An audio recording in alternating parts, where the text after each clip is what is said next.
Today is Tuesday, August 27, 2024. Coming up on Roll Up on Unfiltered, streaming live on the Black Star Network. I told y'all Republicans would do whatever they can to rig the election. Now you have two Republican state officials in Nebraska telling the legislature the law they passed don't matter when it comes to voting rights for formerly incarcerated. Really? Yeah, we're going to talk about that. Why is Axios saying Vice President Kamala Harris is flip-flopping when it comes to securing the border? We're going to break it down for you on the show as well. Plus, Jermaine Dupree and I talk about a controversial video he dropped. A lot of people felt he was actually speaking against Vice President Kamala Harris.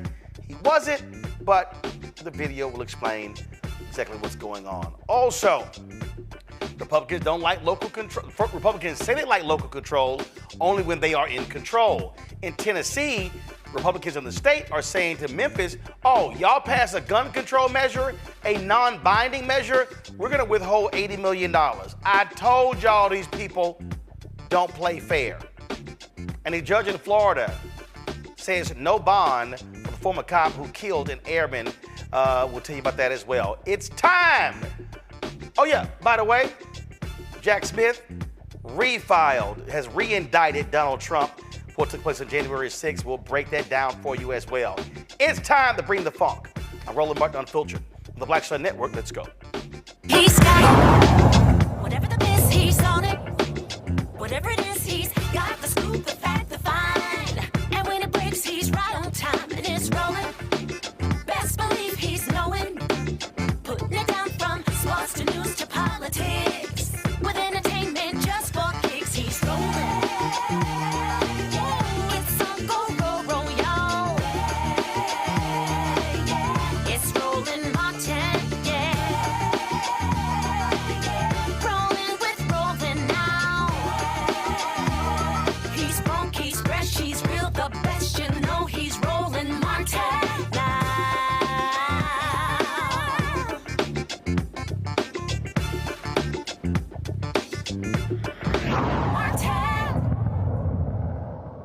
All right, folks, on July 19th, Nebraska's legislature, they had a bill that would take effect that would restore voting rights for about 7,000 people. Well, the Nebraska Attorney General and Secretary of State, they were like, yeah, those laws don't mean anything, and it really declared them unconstitutional. But I'm sorry. So how does the Attorney General, Secretary of State, tell the legislature that what they have done is unconstitutional? I want to talk about this right now with State Senator Terrell McKinney of Nebraska. He joins us.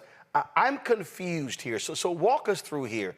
Last I checked, when the legislature passes a law, unless the Supreme Court of Nebraska says it's unconstitutional, how the hell does the Attorney General and the Secretary of State decide on their own? That's exactly what they're doing. Attorneys General's opinions are just opinions, and the Secretary of State is just going along with that opinion. But that opinion isn't legally binding. The legislature passed LB 20 during our last regular session to make it a law to restore voting rights for returning citizens in our state. And once it was about to come into effect, the Attorney General filed an opinion stating that it was unconstitutional, and also stating that a law that was passed in 2005 was unconstitutional as well. Right, that's where I'm really confused. How can the Attorney General, just on his own, say 19 years later, oh yeah, that law is unconstitutional? If somebody wanted to challenge it, you would think they would have filed a lawsuit and gone to the courts, but he just decides on his own what's unconstitutional and what isn't? Exactly. A lot of these things didn't come up during the session. None of these claims, and especially none of the claims that the law in 2005 was unconstitutional, I had never heard it before until that opinion came out, and a lot of us were surprised of it. Are Republicans in Nebraska saying what the hell is going on? Yeah, so even some of my colleagues, because Nebraska is unique. We have a unicameral. We don't have a two-body system. And the bill had passed with bipartisan support.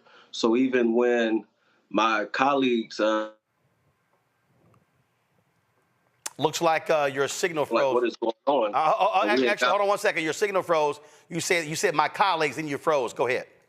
Oh, sorry. Yeah, my colleagues, once we had got called back for a special session a few weeks ago, and talking to some of my colleagues, they were having the same concerns we were having, like what is going on here? We passed this law, and then the Attorney General and the Secretary of State just comes in and tries to tell us what to do. What happened to the separation of powers? So what's next? What's next? It's in the courts right now. There's legal challenges happening. It's up in our Supreme Court. We're hoping that the Supreme Court rules in the favor of the voters, rules in favor of the people, and rules that the law is constitutional and that those individuals can have their rights restored and they can vote in the November election. Okay, now I'm confused because normally when the legislature files a suit, the Attorney General's office defends the legislature. So who's suing who? So there was the ACLU in our state filed the suit against them. So it's not the legislature filing the suit. It's the ACLU and some other legal attorneys filed the suit against the Attorney General's office. This is absolutely crazy. I want to bring in my panel, Dr. Mustafa Santiago Ali, former senior advisor for environmental justice at the EPA out of D.C., Dr. Nola Haynes, Georgetown University School of Foreign Service, also out of D.C., Dr. Larry J. Walker, assistant professor, University of Central Florida out of Orlando. First up, Larry, you get to ask the first question of State Senator Terrell McKinney. Yeah, so this is just obviously another example of Republicans not being inconsistent about what they say they actually believe. I guess my question is, when you look at the individuals who were this bill passed and sort of restore, for returning citizens, restore their voting rights, do we have a breakdown in terms of the racial demographics of those individuals? I think it was 7,000 individuals or so. Do we have a racial breakdown of those individuals who maybe have the opportunity to have their voting rights restored and be able to vote? It would more than likely be disproportionately Black people. Our state's prison population is currently disproportionately. It encompasses Black individuals, mainly people from my district and the district of the only other Black senator. There's also Native Americans and Latinos as well, but disproportionately speaking, based on our prison population, I would say Black people. Nola. Thank you so much for talking about this evening. I'm really bothered by this. So my question is the ACLU filing their lawsuit? Is it a voting rights lawsuit? What type of lawsuit is it civil rights? Like, what type of lawsuit is it? It's a class action suit. It's 3 individuals they're using for the suit that would have been affected by the law or were affected by what the Attorney General did. Okay, thank you. Mustafa. My question is always why. So what do they get out of this? Does it impact local races, county races, races across the state based upon where you sit and your sets of experiences? Why would they do this in this time? If you're thinking political, so Nebraska is unique. We split our electoral vote. In Omaha, we have what we call the blue dot. We have an individual running for Congress right now who could potentially flip a seat. And if you're thinking political, if we allow for more individuals who have returned home from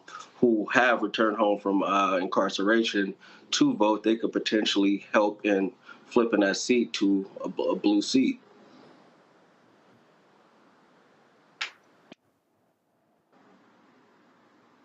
Again, if you Black, you likely gonna live there in Omaha. More than likely, or Lincoln. And so to your point, that's exactly what's going on here. This is the. Give me 1 second. I want to show this here. I showed it yesterday. This is the Electoral College map, and there are 2 states there because there you base it upon who wins a congressional district, right? Yes. So that's why, folks, if y'all look at this map right here, you'll see right there, you'll see why Nebraska right there, you see that blue dot. And if we go over here, Maine is the same way. Maine does the exact same thing where they split up the electoral college votes based upon who wins a congressional district. And so what these Republicans are clearly trying to do, they want to impact that as a way to try to win that one, because that one electoral college vote is critical when you look at the map and how it all plays out for Harris versus Trump. Yep. All right. Senator, we appreciate it. Thanks a bunch. Keep us abreast what happens with this case. No problem. Thank you for having me. Folks, again, I hope y'all understand what's going on. I mean, this is the sort of stuff that Republicans do. Same thing is happening in Tennessee. It's just nonsensical what's going on there. Remember, last year we told you the Republicans in Tennessee, actually early this year, they actually outlawed in Tennessee a police review board in Nashville. So the Republicans in the state capitol telling Nashville how they can govern themselves. And also remember, earlier this year, after, of course, Memphis passed a law when it came to police stops in the aftermath of the Tyree Nichols beating. Well, guess what those Republicans did?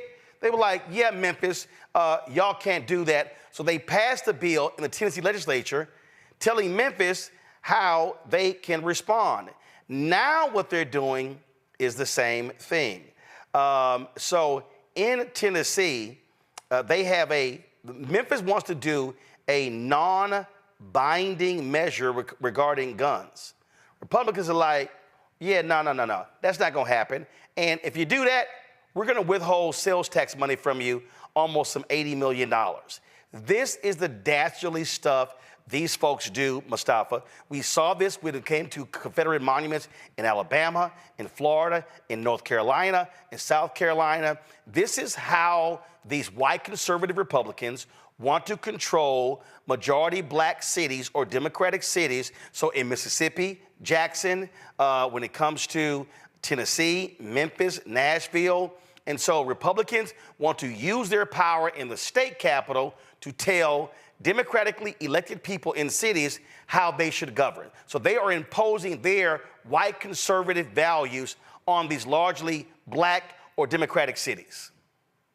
And, it brings forward that overseer mentality that has often been utilized inside of our communities. This is a power play, and they're trying to make sure that they control the dynamics that happen inside of our communities. Those dynamics, of course, often based upon the decisions that they make, can have deadly consequences inside of our communities, especially when we're talking about guns, even though, and let's give credit to folks there who have been able to lower the rates of crime that have been going on. You would think that if you see a location that is being able to find success, that you'd want to support their decisions to continue to enhance that success. Of course, we understand that when we have guns inside of communities and we have all the other dynamics that go along with that, then it creates these stressors and these pressures that often lead to negative types of things. So they should honor the voices of communities and local legislators who know what's best for their communities. But they don't care about that, Nola. They care about power and they care about control. Exactly. That's all that this is. Even when you think about the way that the Second Amendment gets distorted, it is so far from the original intent that it virtually makes no sense. It's one of the things within the kind of American culture that runs counter to so many other values that we have within American culture. And for folks who believe that you should be able to have any type of gun, all types of guns, and if you say anything about that, then you were trying to snatch away my Second Amendment right. That is so extreme. It's such an extreme point. And then absolutely, this is a power play. Anytime any Black person in this country makes an inch of progress, here comes the other side reminding us, oh, but we still have, we can still control levers of power. It has absolutely nothing to do what's best for the community. They could care less about what's best for the community. It's about power and keeping foot and keeping their foot on folks' necks because they can. Oh, absolutely. Larry? So it's really interesting, this particular issue, Roland, and you highlighted some of the challenges, just, these mostly Democratic, jurisdictions, particularly cities, are encountering throughout the country. And what I find interesting about this, it's like an extremist approach to government. What I also find really contradictory about it, Roland, is that if I remember correctly, the United States fought for its independence because of the monarchy, right? So, but what we're seeing is these extremist, governors, supermajorities, are essentially saying to predominantly Black communities, run and sometimes by Blacks or individuals who support issues that negatively impact the Black community, that it's not about democracy, as Mustafa and Ola highlighted. It's about power, and so obviously from a policy standpoint, we have to chip away at these supermajorities. But I think the other thing is you have to realize what kind of how hypocritical this is in terms of what the original intent is, in terms of, like I said, the United States fighting for its democracy.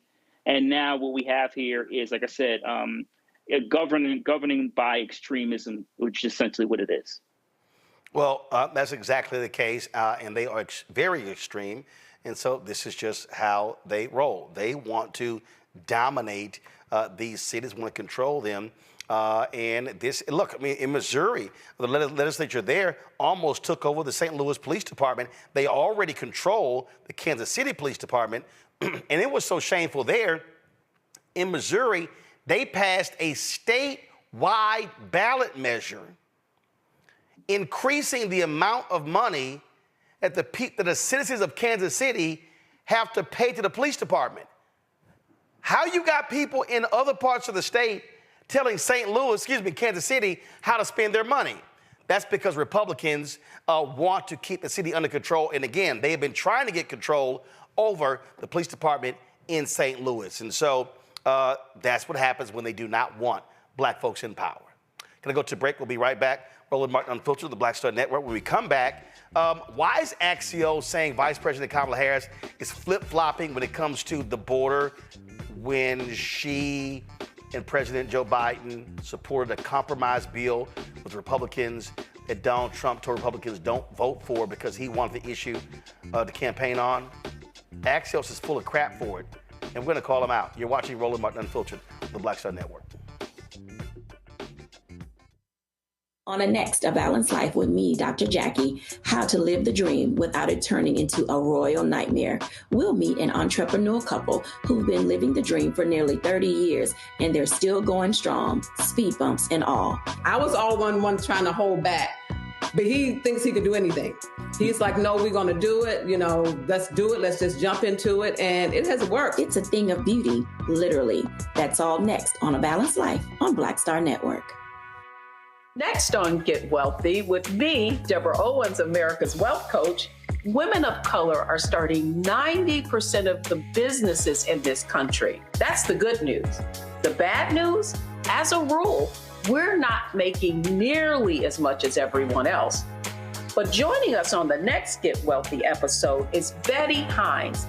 She's a business strategist, and she's showing women how to elevate other women. I don't like to say this openly, but we're getting better at it. Women struggle with collaborating with each other. And for that reason, one of the things that I demonstrate in the sessions that I have is that you can go further together if you collaborate. That's right here on Get Wealthy, only on Black Star Network.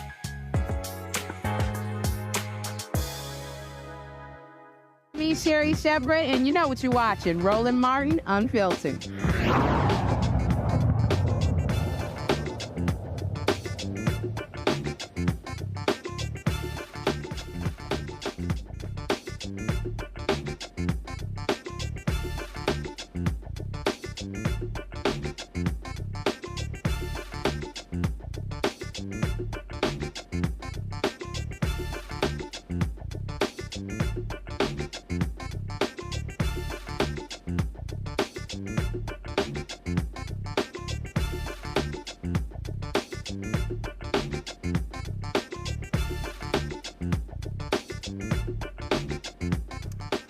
So I don't understand why media outlets are pretty much full of crap and just lie.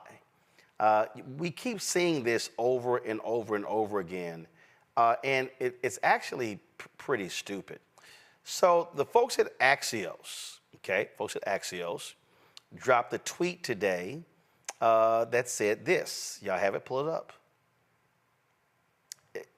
In their tweet, fine, pull the article up.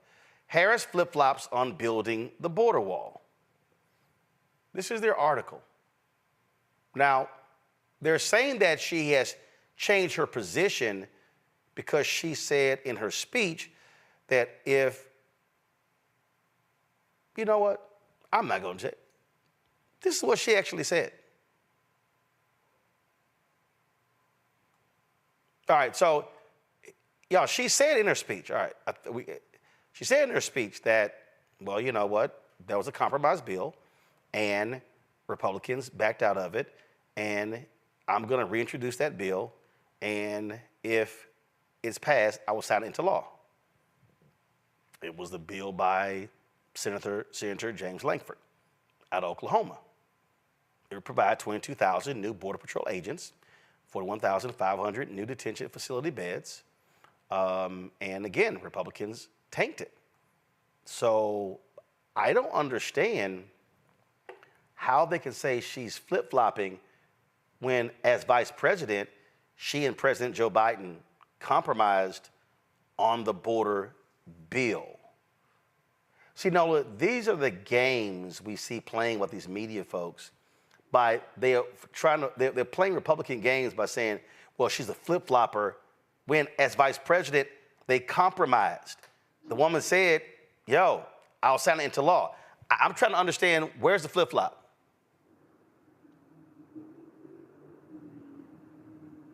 You on mute. My bad. So she's not flip-flopping. You know, VP wears chucks, she doesn't wear sandals. The way I see this two ways.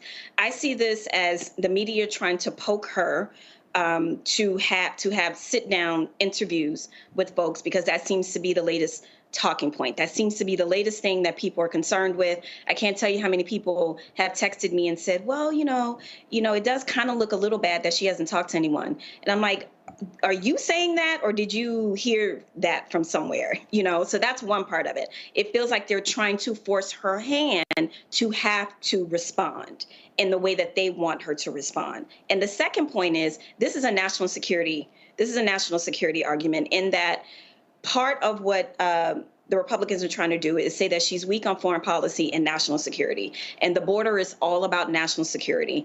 And so it's this combination of trying to force her hand to have a conversation with someone in the media to explain her position, which no one will hear anyway. Their minds are already made up. And then secondly, trying to say that she's weak on national security. So it's a twofer, and neither are true.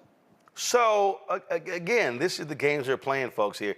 So they're trying to criticize this commercial that her campaign put out on the border wall. So let me just play this for you. Check it out. Kamala Harris has spent decades fighting violent crime.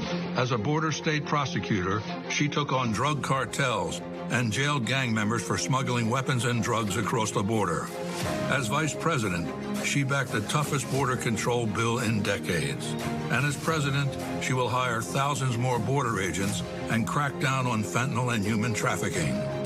Fixing the border is tough. So is Kamala Harris. I'm Kamala Harris, and I approve this message. I mean, she literally is speaking in support of a bill that she agreed with. And just in case anybody forgot, this is her in her speech. After decades in law enforcement, I know the importance of safety and security, especially at our border. Last year, Joe and I brought together Democrats and conservative Republicans to write the strongest border bill in decades. The Border Patrol endorsed it. But Donald Trump believes a border deal would hurt his campaign. So he ordered his allies in Congress to kill the deal. Well, I refuse to play politics with our security, and here is my pledge to you. As President, I will bring back the bipartisan border security bill that he killed, and I will sign it into law. I know. So I'm confused, Larry. She was a part of a bill that was negotiated. It was a compromise bill between President Biden, Vice President Harris, and Republicans. They agreed to it. They advanced it. Trump said, kill it. But Axios is like, oh, she's now flip-flopping from her position in 2019. Hello, it's 5 years ago. Roland, this is a political shell game. And, you know, some of these media outlets, whether it's television or print, really need to be ashamed of themselves. As you highlighted, we all know she was a senator and a state attorney general for a border state. And as you talked about, Senator Langford, we already know he said consistently among Romney, among others, former President Trump killed this bill. And another important thing as it relates to this border bill we're discussing, it's not like a lot of Democrats, liberal Democrats, were on board with it. The U.S. Border Association was in support of this bill. And so it really, not only in terms of hiring individuals to secure the border, but overall, it's not what you would consider a bill that, a lot of liberals were jumping up and down about. It's a conservative bill, moderate at best. So it would certainly have been a win for securing the border, and certainly a win for a lot of Republicans. And so when you hear a diehard, red-blooded, conservative like Langford say that former President Trump killed the bill, that tells you everything you need to know. But once again, this is a political shell game. Once she does this interview, we see she's going to do an interview with Dana Bash. When she does that, they'll shift the coconuts around. It'll be something else and something else to say, well, she's not doing this. But the bottom line is they don't hold former President Trump accountable when it comes to issues like this in terms of pressing him why he killed the border bill. So here we are again, once again, a political shell game. And Mustafa, this is literally Senator Langford on Fox News. Watch this. I know you're not trying to zing your colleagues, but it's your colleagues in your party, sir, who torpedoed this, who didn't get the facts right on what you just outlined was in that measure. They killed it. Ironically, not Democrats. Right. It was, and it was painful to be able to watch it. It got stirred up in all the presidential politics, and several of my colleagues started looking for ways. After President Trump said, don't fix anything during the presidential election. It's the single biggest issue during the election. Don't resolve this. We'll resolve it next year. Quite a few of my colleagues backed up, looked for a reason to be able to shoot against it, and then walked away. I get that. That's a decision everybody makes in it. My issue is if we're pursuing everything, we very often end up with nothing. If we're pursuing someone coming later to fix it, later seems to never come. When we have a moment to fix things, we should fix as many things as we can then come back later and fix the rest. That's on Donald Trump, Senator. Again, he's got an office that he's running for. He's got a campaign that he's running. I'm already in office. I've got a responsibility to be able to carry on this. So that's what you're dealing with right there, Mustafa. Well, they often talk there's a crisis on the border. And if that's true, then they should have moved forward expeditiously to actually get that to pass. If Trump actually thought many of the things that he says about the border are true, and I've worked on the border, so I know some of the dynamics that are going on there, then he should have been fully supportive of making sure that got passed and implemented. It was the most conservative border bill, at least that I've seen, probably in the last 30 years. There are others who, of course, are experts in the space.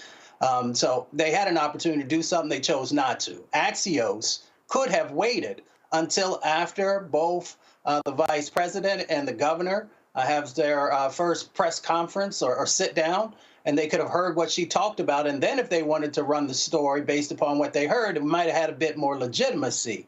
Or at least it would have been something to talk about. But again, people are so interested in getting eyes on the things that they're putting out, trying to be the first to get to a position, even if there's not real truth in it. So as the other panelists have shared here today, it's not just a shell game.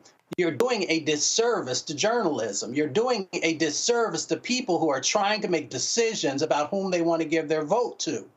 So if you call yourself a credible media organization, then you have to do better. Well, you were making a point about media, and here's the same Senator Langford actually talking about how he was threatened by a conservative commentator. I put $100 on it with Sean Hannity. Listen to this.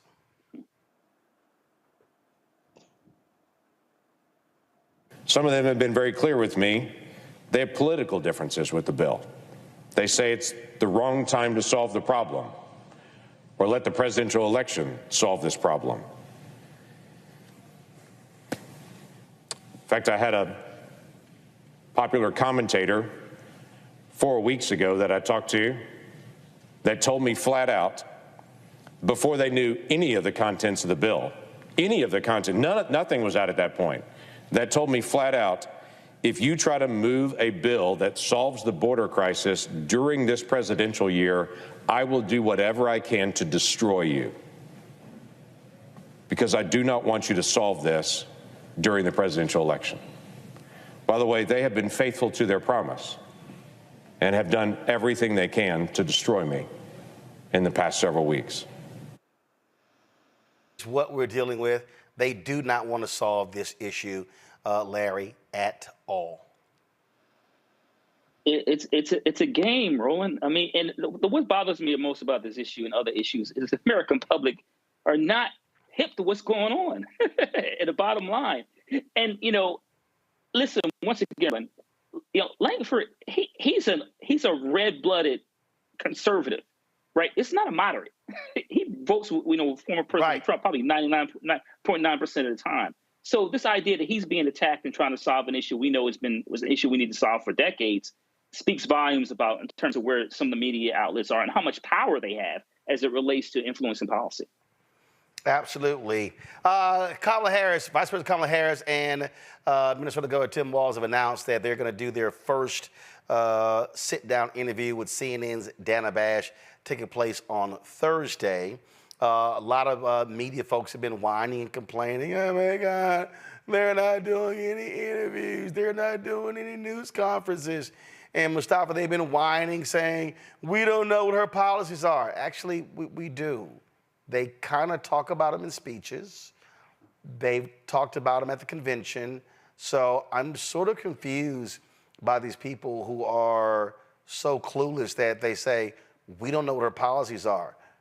Are you deaf, dumb, and blind? They're just being disingenuous is what they're doing. I mean, there's no way not to know at least probably 80% of what her policies are. There may be additional things that she will share after she's had the opportunity to think more critically about them, and she's conversation with advisors that she has a part of her committee.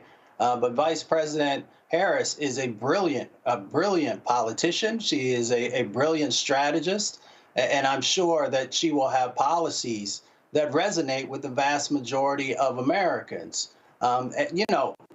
We just continue to see this game, and we'll see it for the next couple of months, where the media continues to take these jabs at her, but they don't have the same level of concern when it comes to former President Trump. So, we know that there's disproportionality in the way that they approach things. We know that there is the second set of ways that they put more pressure on her than they do on the other candidate. But I'm looking forward to hear what she has to share. And then folks will be able to make their decisions based upon that, if they want to continue to give consideration to her or to one of the other candidates. Nola?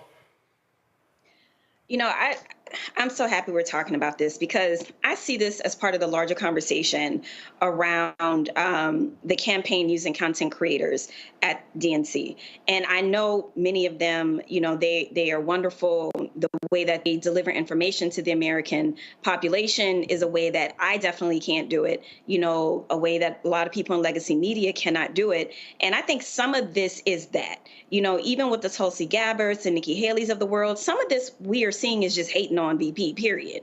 They're hating on her non-traditional way of actually communicating with everyday regular Americans, right? It's not those of us who are glued to MSNBC all day. That is not necessarily the audience that policies are being communicated to. The way that some of the content creators, the way that they talk about VP's policies are in a very relatable way. Her economic policies, her domestic policies, what she's trying to do in the housing industry to equalize it. These are, in fact, policies, right? Do we know, like Mustafa said, do we know the entirety of her policy portfolios regarding foreign policy and everything else? We don't know everything yet. We are still 70 days out, right? And we literally just got here yesterday. So, all of this definitely will take time to cultivate. And I know for a fact that VP has a lot of smart people around her that are working on these things every single day. But none of this is as it seems. It's all a smokescreen. Number one, it's about not communicating in the traditional sense. Number two, keeping in line with that, using content creators to deliver her policies and her messages, bucking traditional media. And then also, she's pretty fly. Let's just keep that a buck. They're upset about that. All of it. And, that's how I see a lot of these women out here who are hating on her for absolutely no reason. They just bother her. She bothers them when she wakes up and breathes in the morning. So that's just going to be there, unfortunately. But some of this is hate. Some of this is jealousy. It are lies. And they are really afraid of this woman. Larry? Yeah, this is, like I said, I mentioned earlier in terms of a shell game. It's gonna, if it's not this, it's gonna be another issue. But I'm glad she's gonna finally do an interview with Dana Bash, because I'm sick and tired of hearing. And hopefully, Roland, I know you tweeted about this. You're next on the list to ask some questions that impact the Black community. I damn sure hope so. Listen, we calling it out. If our folks are watching right now, you need to come on Black Star Network and talk to Roland, so you can ask some of the questions that people want answers to. So let's get it out there. But just overall, Roland, this fascination with her doing interviews, like she's been VP for 4 years. Prior to that, she was U.S. Senator. It's not like she doesn't sit down for interviews or doesn't discuss important policy issues. Once again, it's just smoke and mirrors. And I agree with Nola. There's a lot of hate and animosity based on some of these content creators getting access. Exactly. Well, first of all, I think it's stupid. All of these people, who were complaining at the convention, they were complaining about the amenities and all this sort of stuff. Man, let me tell you something, okay? We paid for our space. We paid for the internet. If y'all wanted some snacks, bring your own damn snacks in. I did. I brought my own damn water, brought my own damn snacks. I didn't expect anybody to have some seat warmers for us and all this sort of stuff. I just can't stand on these old whiny-ass media people, from a lot of these other places who, we got treated so much better at the Republican convention than the Democrat convention, and we didn't like our seats, and we were too high up, and we couldn't go onto the floor. Oh, my gosh, shut the hell up. I mean, just the constant whining is utterly ridiculous. These people actually drive me crazy with all of this crap, as opposed to, do your jobs. And also, let's be clear, it ain't like you're getting a lot of news at a political convention. Okay? You're not. It's not happening. So I just got tired of all this sort of stuff, and we're living in a totally different world, Mustafa. The fact of the matter is, there are individuals who are on TikTok, who are on Instagram, who have more influence than the rest of these people. Listen, that was a story the other day. I got a kick out of this. A Mediaite did this story, and they were talking about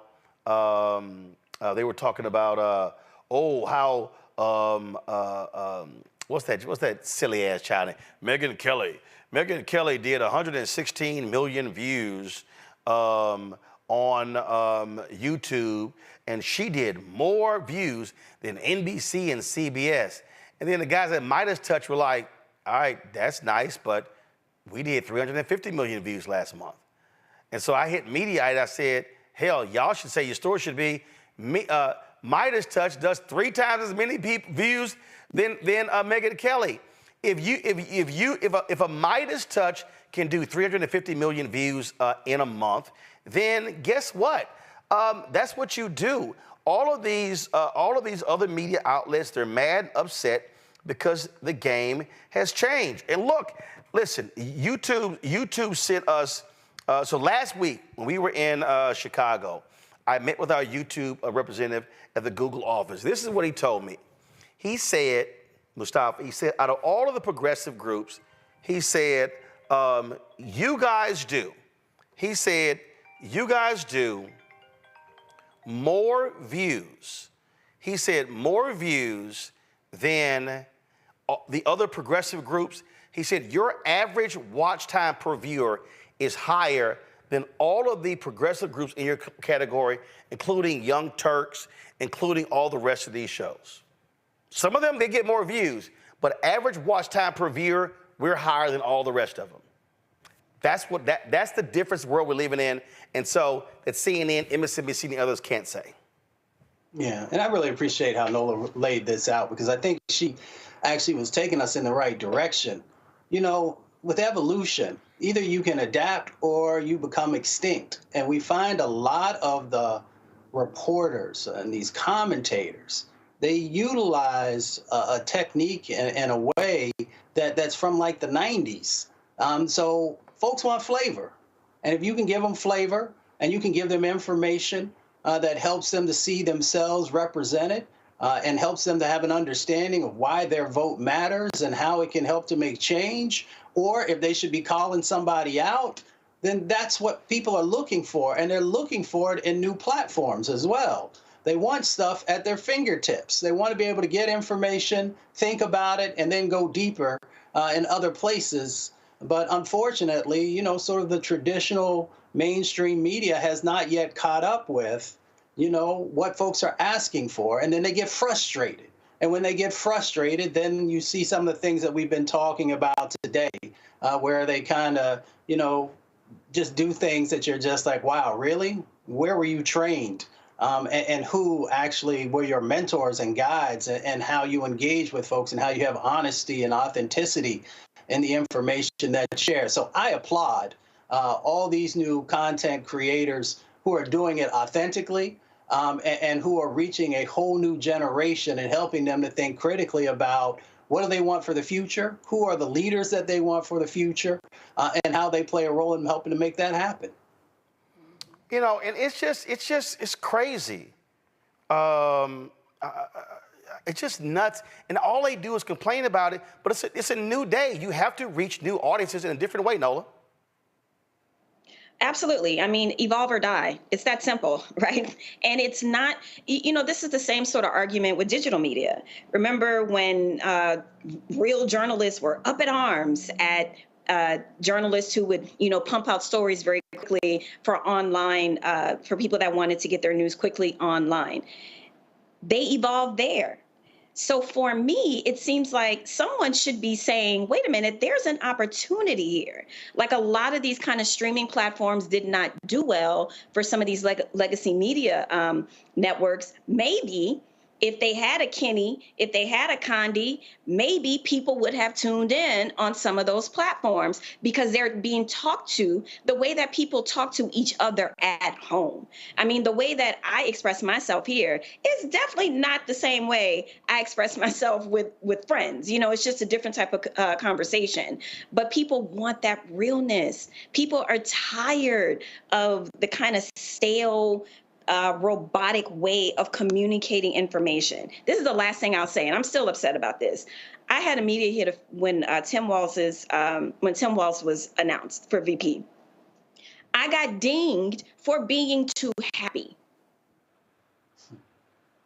Excuse me?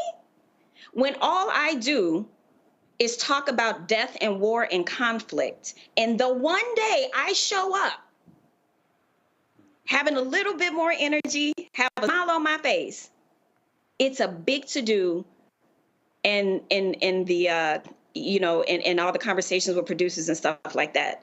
That bothered me to my core.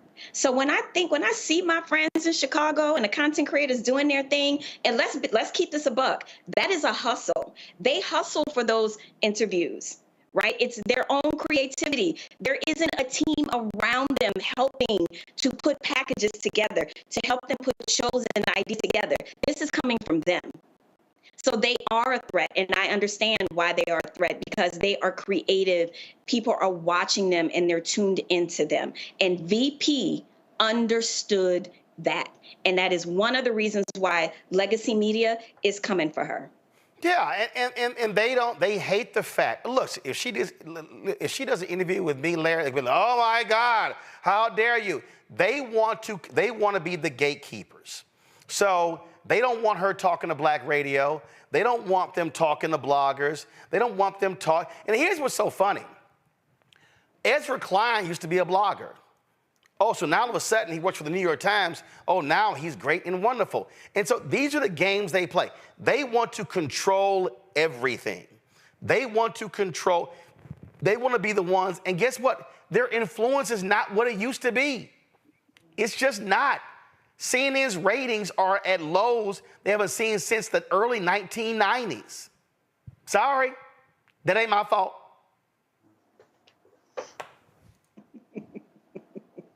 A popular New Orleans saying. Larry, go ahead. Yeah, so Roland, these, you're talking about legacy media, platforms. They're about to become the new Blockbuster. So if they don't get it together, listen, it's one thing about capitalism is it eats its own. So if like I said, Nola said, if you don't adapt, you adapt and die. So what's happening is we're seeing and I think COVID helped accelerate this. We've seen a transformation in how we communicate. And so these platforms, and I know some of them have tried these other smaller projects to try to get people engaged. It's not working. And I think, Roland, why your platform is successful and you are, is that it's organic and authentic. So the way you engage with people on social media and the way we engage, we have conversations here, this is all authentic. And so a lot of what you see on legacy media is this very stern, as Nola said, it has to be a certain way and segmented a certain way. And people just don't live their lives like that anymore. Kids want to be entertained. And they want authenticity, and you're not getting that anymore. And because strictly a lot of these platforms owned by these large corporations. But what you hear in the Black Star Network on this show, you get authenticity, and you get people who keep it 100 while giving you honesty and truth. Well, they also don't want to be bored to death. And again, to show y'all how things are different, go to my iPad. YouTube sent me this. Remember they told us that out of all those other progressive sites, we have the highest average view duration out of all of them. This is what the view duration was during the convention. We normally average 9 minutes and 45 seconds. During the convention, it was almost 21 minutes. That's the difference between folk who understand how to engage with their audience and these other people. All right, y'all, got to go to a break. We'll be back. Roland Martin Unfiltered, the Black Star Network. Don't forget, support the work that we do, folks. Your contributions are critically important to our work. And so please send your check and money order, P.O. Box 57196, Washington, D.C., 20037-0196. Cash App is $RM Unfiltered. PayPal, R Martin Unfiltered. Venmo is RM Unfiltered. Zelle, Roland at RolandSMartin.com, Roland at RolandMartinUnfiltered.com. Be sure to download the Black Star Network app, Apple phone, Android phone, Apple TV, Android TV, Roku, Amazon Fire TV, Xbox One, Samsung Smart TV. We'll be right back. Next on The Black Table with me, Greg Carr. We featured the brand new work of Professor Angie Porter, which, simply put, is a revolutionary reframing of the African experience in this country. It's the one legal article everyone, and I mean everyone, should read. Professor Porter and Dr. Valencia Watkins, our legal roundtable team, join us to explore the paper that I guarantee is going to prompt a major aha moment in our culture. You crystallize it by saying, who are we to other people? Who are African people to others? Governance is our thing. Who are we to each other? The structures we create for ourselves, how we order the universe as African people. That's next on The Black Table, here on the Black Star Network.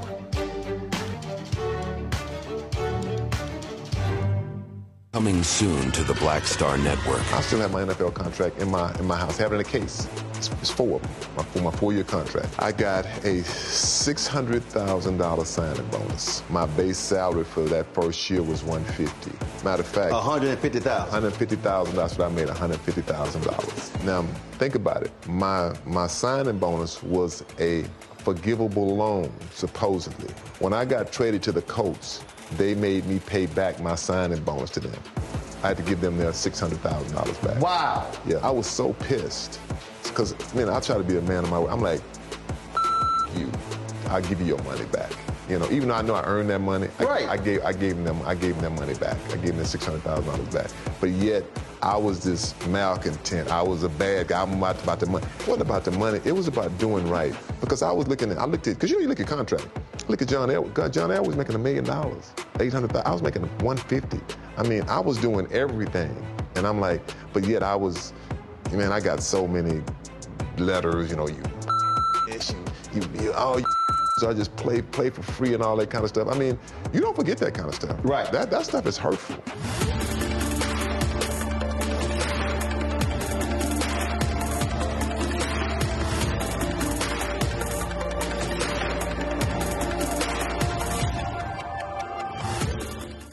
Sherry Shepard with Sammy Roman. I'm Dr. Robin B., pharmacist and fitness coach, and you're watching Roland Martin Unfiltered.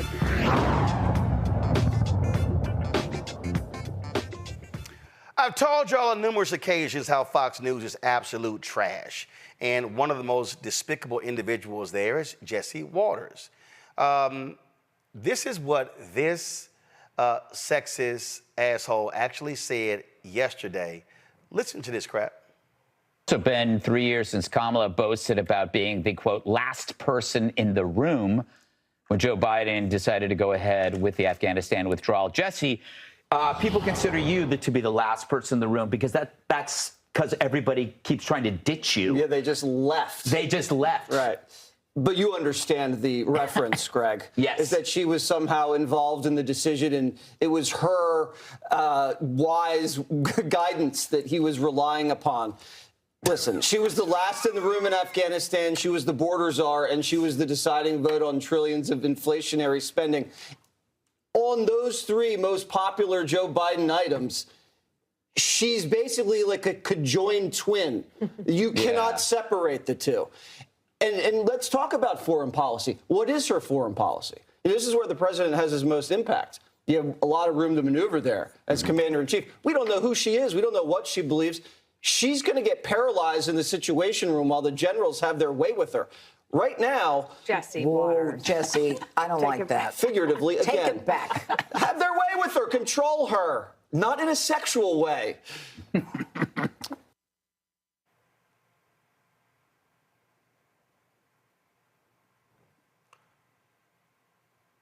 So Janine Pirro, Jesse, take it back.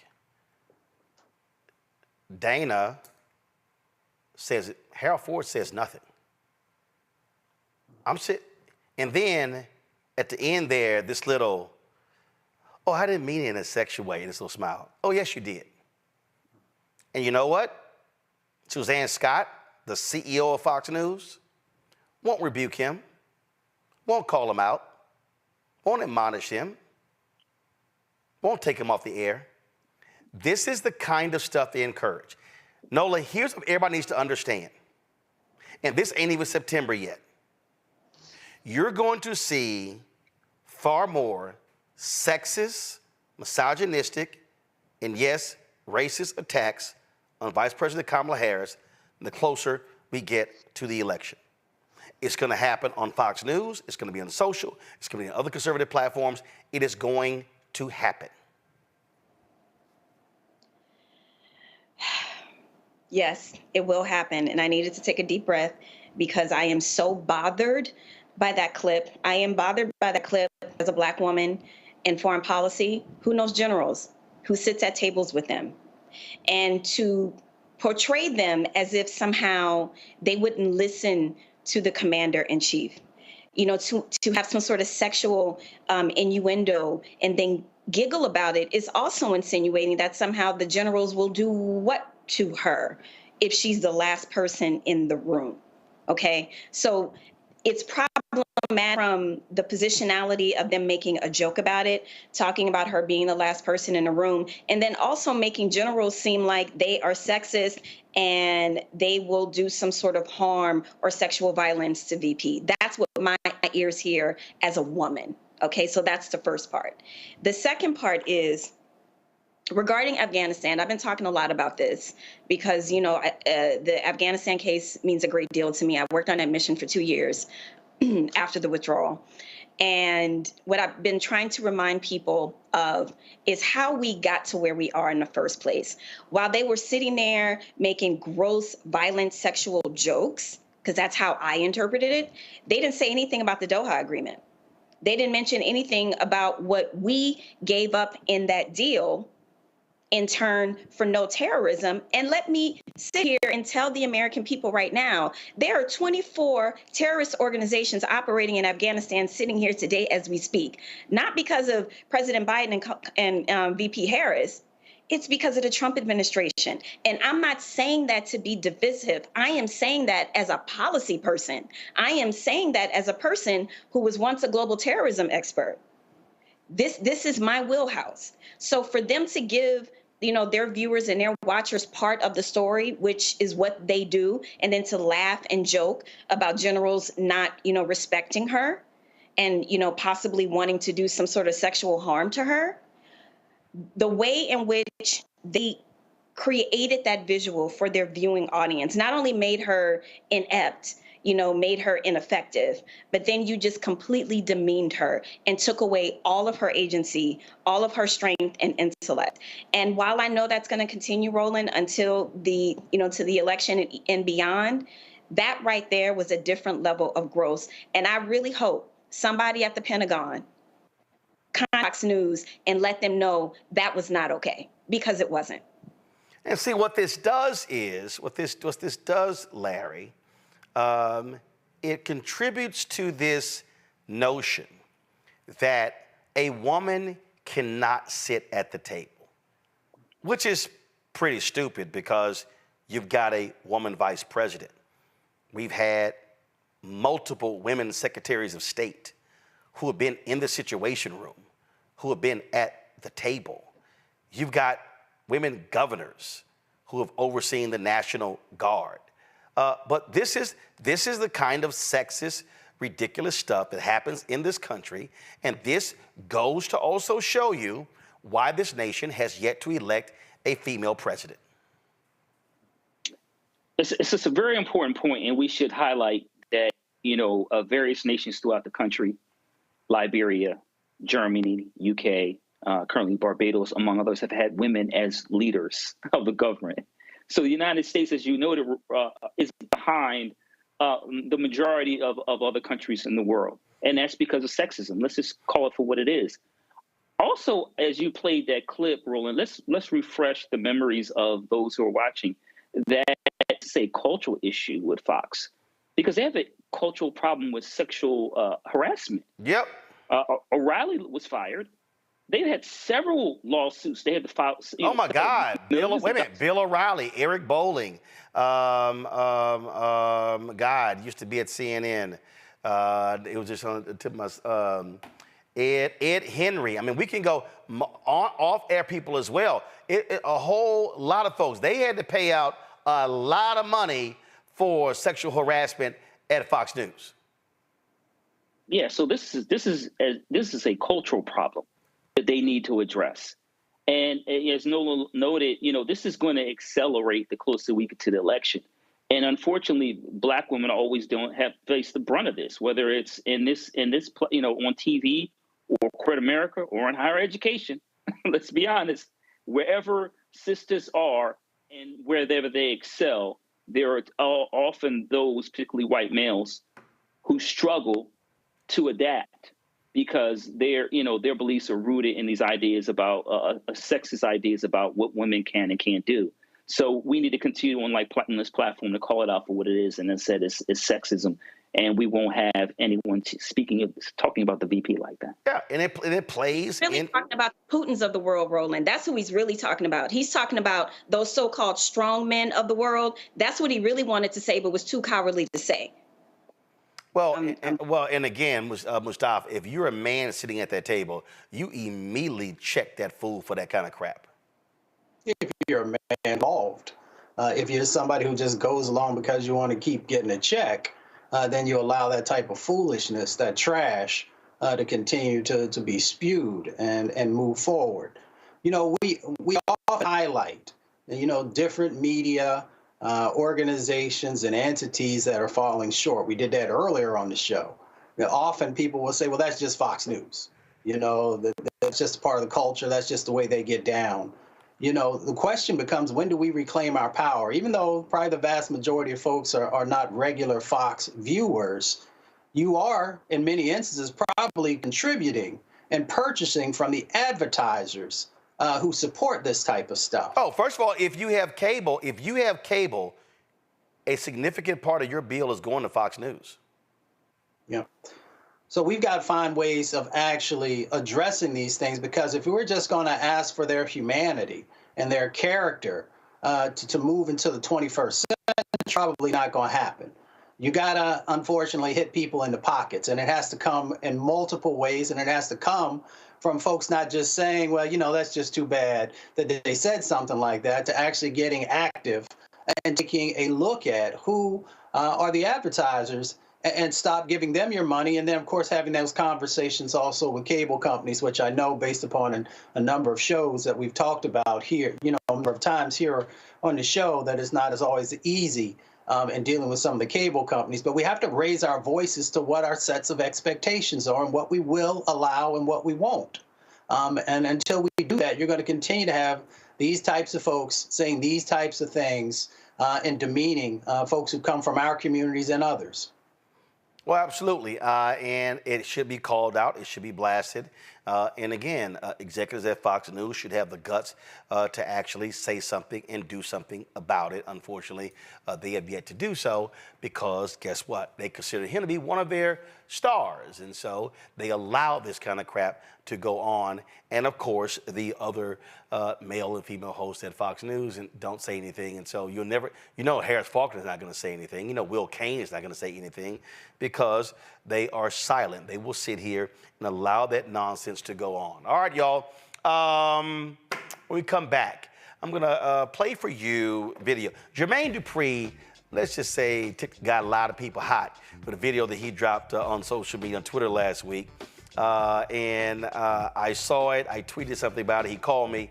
And then we actually had a live on Saturday talking about it. So I want to play that for you and talk about it with our panel as we continue our conversation, presidential politics. You're watching Roland Martin Unfiltered on the Black Star Network. And what happens in black culture. We're about covering these things that matter to us, speaking to our issues and concerns. This is a genuine people-powered movement. There's a lot of stuff that we're not getting. You get it, and you spread the word. We wish to plead our own cause.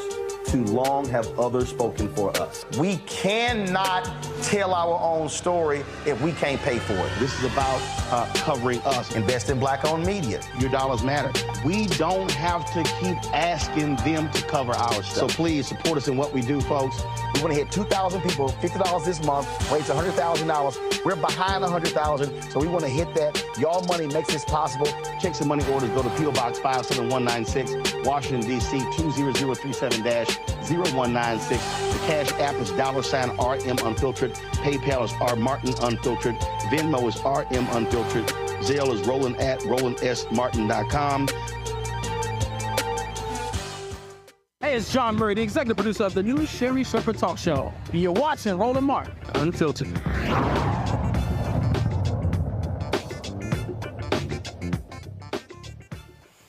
All right, folks, Jermaine Dupri has been prominent in supporting various candidates over the last several years. He was on the campaign trail in 2020 and 22 with U.S. Senator Raphael Warnock, and he also has been supportive of the vice president. Well, was it Wednesday? It was the day before her speech on Thursday in Chicago. He dropped this video that got a lot of people lighting him up. Real quick, I want to talk about the DNC. I feel like the DNC has been going amazing, but I also feel like tonight, Kamala Harris has a pretty difficult job, right? And it's interesting because the Republican correspondent that's been doing the roundup after the DNC has ended, he asked the question that I kind of asked Kamala when we had our second meeting, if, the fact that she's in office right now, she's in the White House right now. And the guy, he said, what makes y'all believe that she's gonna get this stuff done if she becomes president and she's already in the House? And it's a tricky question because I asked Kamala basically the same thing, right? In so many words. And I asked her, like, as the vice president, why they don't let her talk when, Biden seems like he needed someone to speak up for him. I thought that's what the role of the vice president was to help the president. And basically, she kind of let me know that her hands was tied, that they didn't really allow her to be a voice like that in that space. And tonight, I don't know if she's gonna, I want to see how if she even touches on this, because if she doesn't touch on it, that's the question that I feel like the people that have mixed decisions about voting for her, this is one of the questions. This is the top question that they had. And like I said, this is what the Republicans are saying. And they never heard the part about her hands being tied. And if she says something about her hands being tied, then it makes it look like the White House or the Democratic Party didn't really want her to exceed. So she can't really say her hands was tied, but she does have to step into that space. This is something I do believe.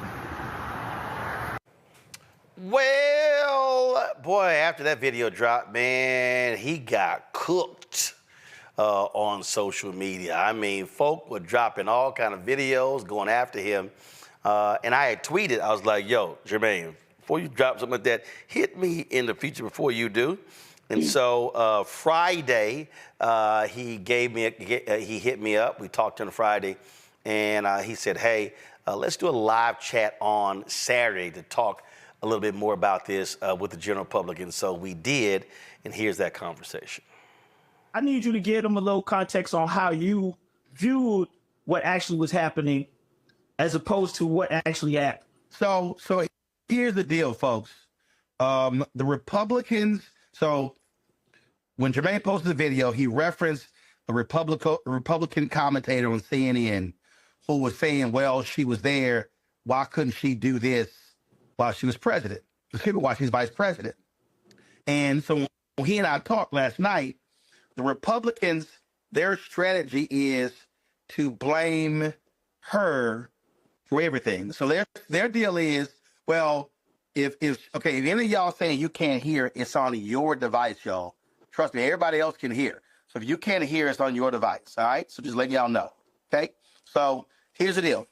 The Republicans, J.D. Trump, J.D. Vance, Republican Party, all of them, their strategy, yes, Scott Jennings, is to say, well, if she's announcing these things, why didn't she get this done? Well, and then when Jermaine talked about in his video what she said to him, that's actually true. The vice president serves at the pleasure of the president. The vice president can have their own views. The reality is the president sets the tone. A lot of people have been saying, well, the vice president, she needs to be doing this and saying this. She can't. She has to toe the line of the president. The vice president is not a separate elected position. There are some states in the union where the lieutenant governor runs separately from the governor, and they can take whatever position they want. In Texas, is that way. But in Maryland, in Illinois, the lieutenant governor runs with the governor. And so that person has to support the line of the president. What people don't realize is the vice president can't just decide she wants to just, okay, I'm going to go give a speech on gun control in Florida. She can't do that because the White House, his advisors may say, that's not what we're focusing on right now. That's not our strategy. So the vice president is really handicapped in a way where it's really a position where your job is to support the president. And so I think what happened was, I think a lot of people, when you mentioned the Republican guy, they thought you were saying, oh, I'm agreeing with him, why she ain't getting this stuff done. So I think that's what happened. Yeah, so, and then, like I said, I explained this to him to Ronald yesterday, and it's crazy, these messages and everything that people saying.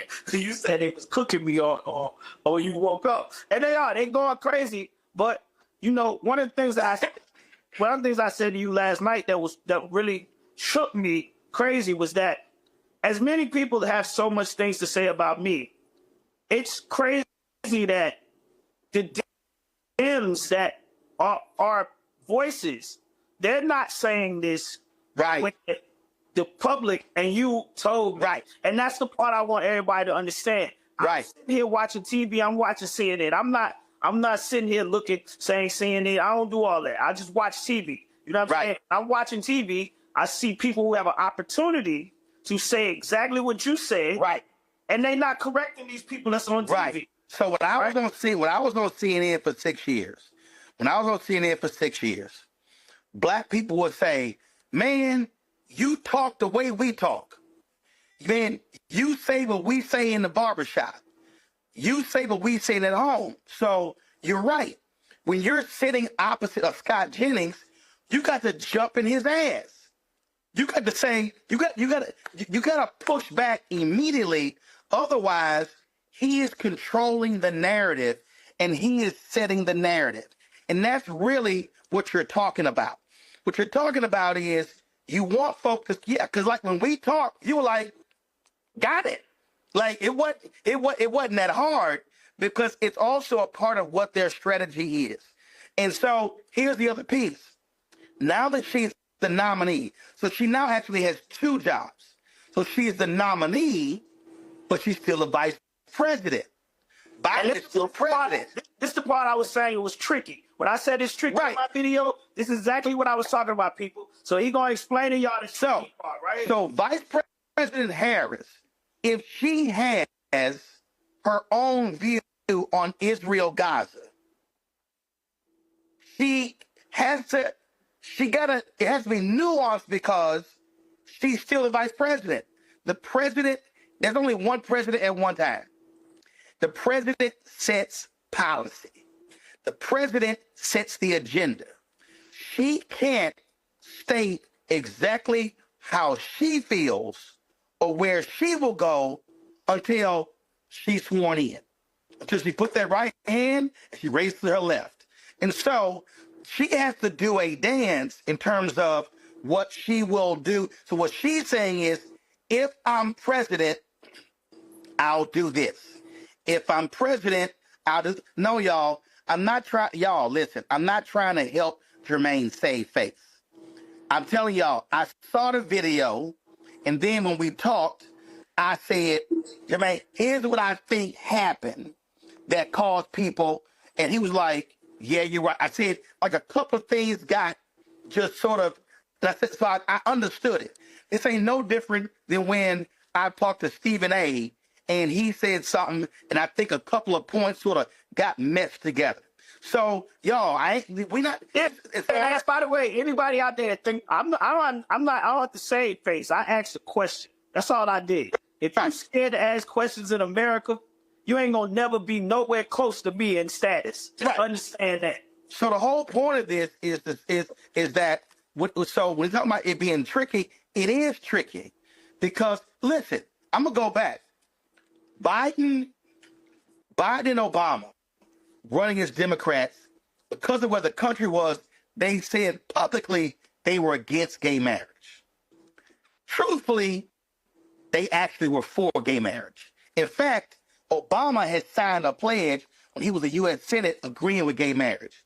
But he knew when he ran for state senator. But he knew when he ran for U.S. Senator, he couldn't support gay marriage. So he said, I believe in marriage between a man and a woman. He never believed that. So what happens? He runs for president. He says marriage between a man and a woman. Well, Biden, when he went on Meet the Press, Biden actually came out for gay marriage. Obama didn't approve that. So what happened was, that's a perfect example of where the VP got ahead of the president, and the president was forced to actually come out. But guess what? The polling in America had shifted, and a majority of Americans supported same-sex marriage, so it wasn't no big deal. But it's rare, it is very rare that a vice president will take a position as opposite of the president and not get in trouble. And that's what people don't have to understand. And so the nuance for her is a lot of the people who are supporting Palestinians and they want her to support an arms embargo. They want her to call for the ceasefire. Well, here's the deal. Biden is trying to negotiate the ceasefire. Biden ain't called for arms embargo. She can't say yes to arms embargo because that's opposite the president. He's still the president of the United States, and he has final say so. All right. Well, I mean, like I said, I hope this is quick. By the way, people, this ain't a long conversation.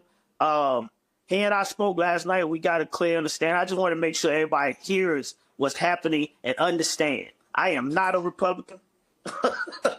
And look, I was there in Georgia covering Warnock when Jermaine was out there, Portia Williams was out there.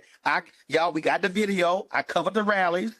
And so out there, and so again, when he said, the vice president told me, hey, it's this, that, and the other. That's what's going on.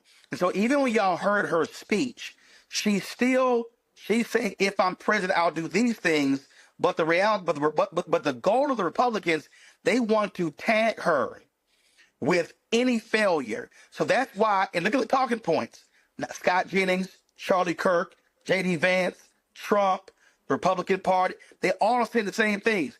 Well, if you do that, then why don't you do it? Why don't you do it? Why don't you do it for the last 3.5 years? I've heard a bunch of black people say, well, why she ain't done this? Why she ain't done that? Because she can't. She's the vice president. And in fact, here's what's crazy. And people don't even understand this. You've seen, to his credit, President Joe Biden has put her out front more than any president I can remember in American history. Let me say that again. I don't think y'all heard what I said. President Biden, in numerous cases, she'll speak, then he'll speak. That rarely happened with Obama and Biden.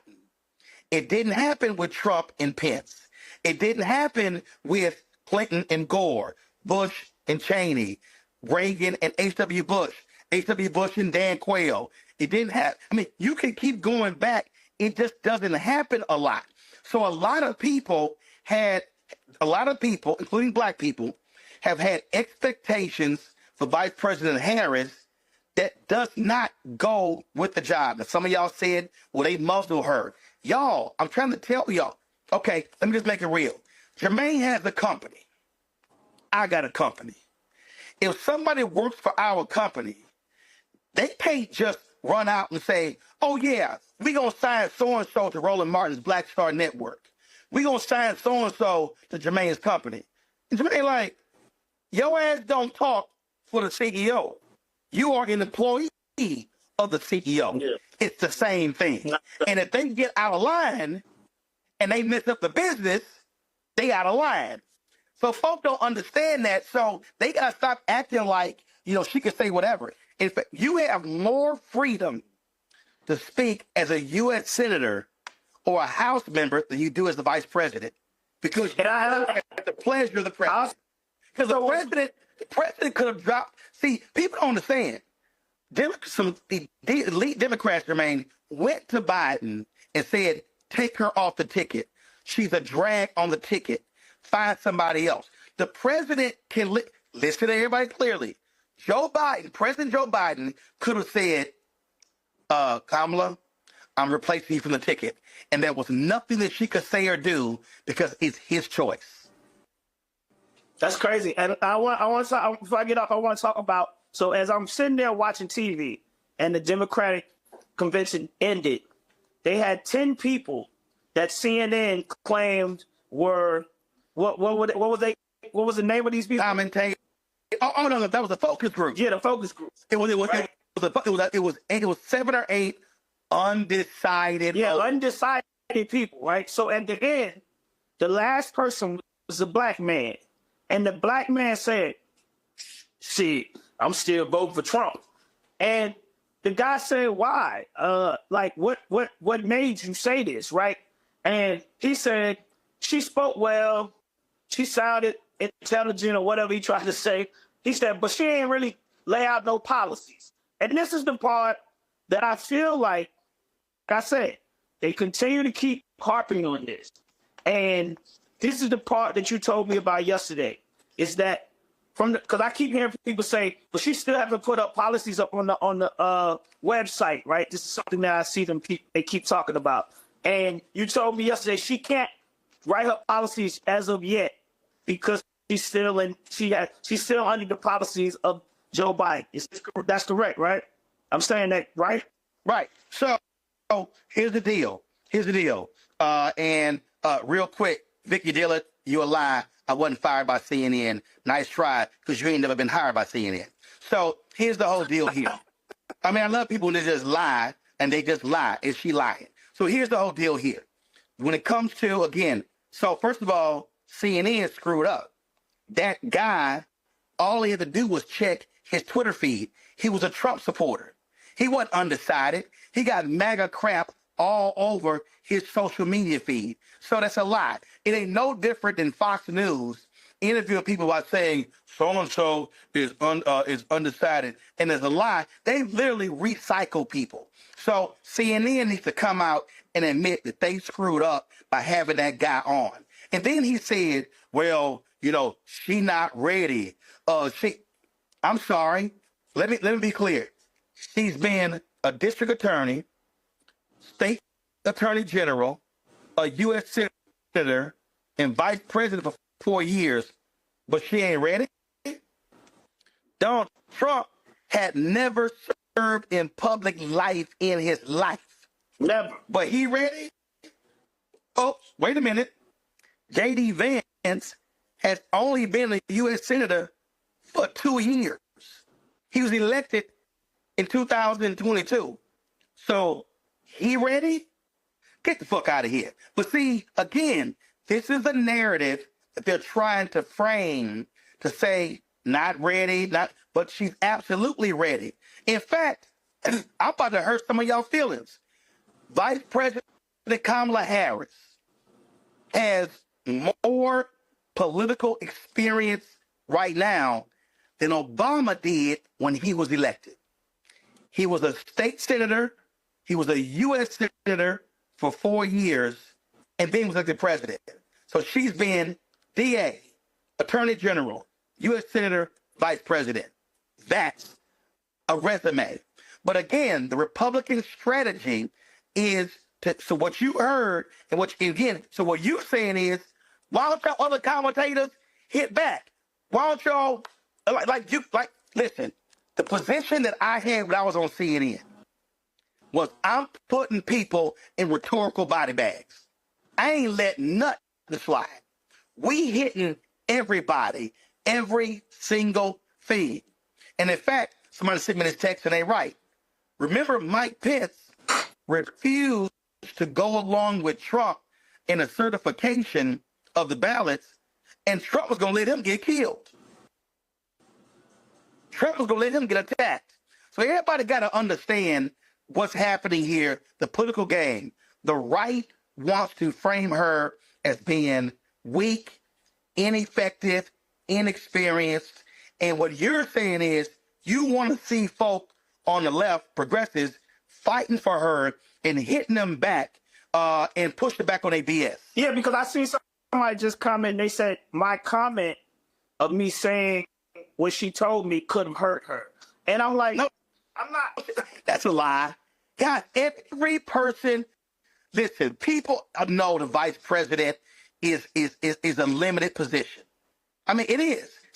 I mean, we all know that. The vice president normally, the joke has for decades has been the vice president does two things: cut ribbons and go to funerals. That's literally the joke of the vice president. In fact, there are a lot of people politically who never wanted to be vice president because they think it's a horrible job. If you're a governor, you're like one of 50. You control the state. I know some people say, you know what? I'd rather be governor than be vice president. So it's a thankless job. You really don't control your staff. You really don't control your policies. And you are working at the behest of whatever the agenda of the president and his advisors decide. So people don't understand you don't have a lot of room. You can't do your own thing as vice president. Everything that you as vice president is under the auspices of the president. They decide in terms of what you do, where you go. If perfect example, Biden had that fundraiser in Los Angeles, it raised $30 million. I know for a fact, White House said, hey, VP, we need you to go to this conference in New York. She literally, I was in Detroit with her.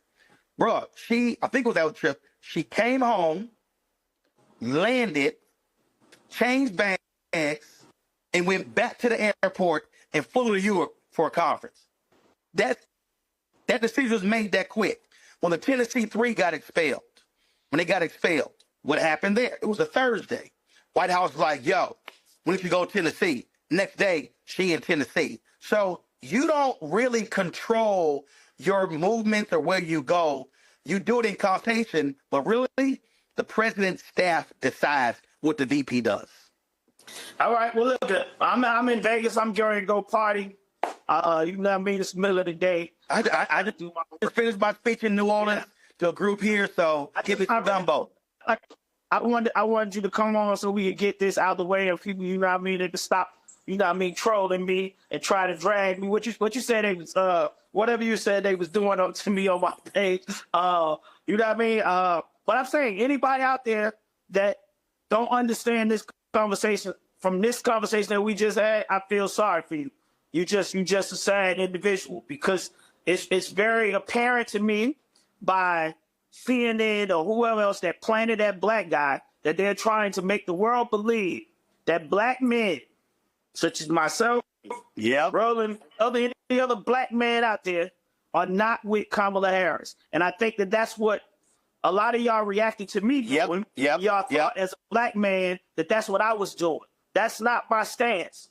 That's not my stance. That's not where I'm at. And I'm not part of that. And that's why I brought that guy up because they showed him last deliberately. Right. They showed him last deliberately. And I also want people out there to understand, y'all understand.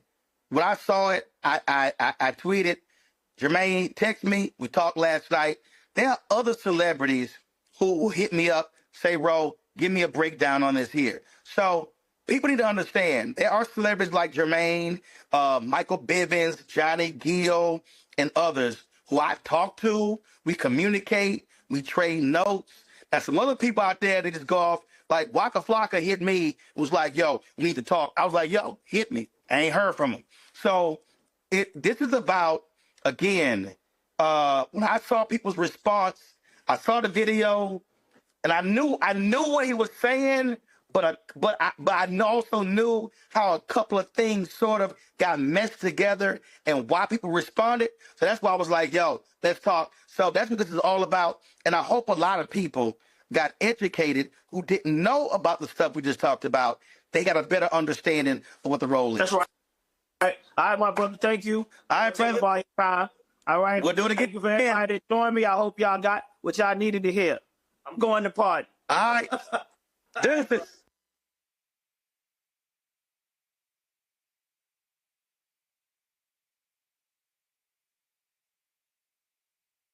This with our panel, Mustafa, Larry, Nola. I mean, it's been a lot of this. It's been, you got folk around here. I saw somebody sent me a video, Don Lemon running around and some of these brothers saying stupid stuff.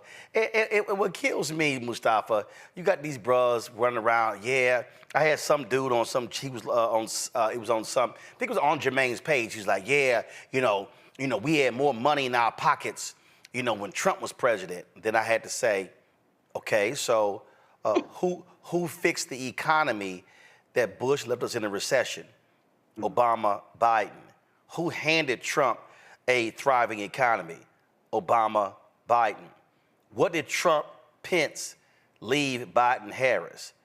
An economy that was in the toilet, unemployment rate 17%. Then I had to say, all y'all fools keep talking about stimulus money you got. Trump didn't give you that money. It was democratically controlled Congress that actually approved the money. And again, so you got these people who are advancing lies, who are pushing that nonsense, won't do any real research, and they're just throwing stuff out there, and it's just absolutely ridiculous.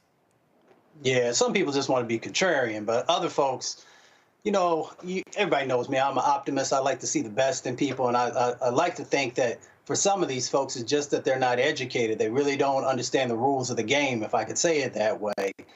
So they continue to just, hear things and share them without actually thinking it through and asking the real critical questions that are so important. I like facts, and facts have shown that when Democrats are the ones that are in office, that the economy continues to thrive. And often, as you just talked about, after they had to fix the mistakes that Republicans had done. That's just the way it is. Look, Bill Clinton said in his speech that since the end of the Cold War, 51 million jobs created in America, 50 million under Democrats, 1 million under Republicans, and people came back and they were like, that's got to be. He said in the speech, I checked 3 times. When it was over, all these different media outlets said that can't be true.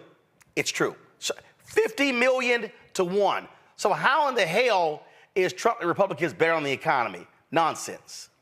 Well, some of it is perception also, and because they've had individuals out there, they've had networks that continue to share this, infuse this misinformation and disinformation because they know they don't have any policy to stand on. When you look at the economy, that they can't stand on that either, so they try and reframe everything. And unfortunately, we live in a society where people don't read. And because they don't read, if they hear something, then they assume that it must be true, and then it just continues, to build. So we've got to change that dynamic. The other part of it is our educational system. At one time in this country, civics was a part, of the curricula in a significant way. And now, people have no idea how their local governments work, their county governments, the state governments, or the federal governments. So therefore, they have these ideas about, as we just went through in this previous session, about what the vice president can and cannot do. So we really need to make sure that we have all the information that's necessary for us to make the best decisions for our community and stop relying on others to share with us their information, because a lot of the times that information is tainted. Sometimes it's unintentional, but more times than not, it is intentional. There's real intentionality in planting false information inside of our communities. Yeah, and the thing here, Nola, I've had to encounter black women and black men, and I've seen folk throw out some absolute BS. When I listen to some of these fools say, you ain't getting nothing for your vote, that's a lie.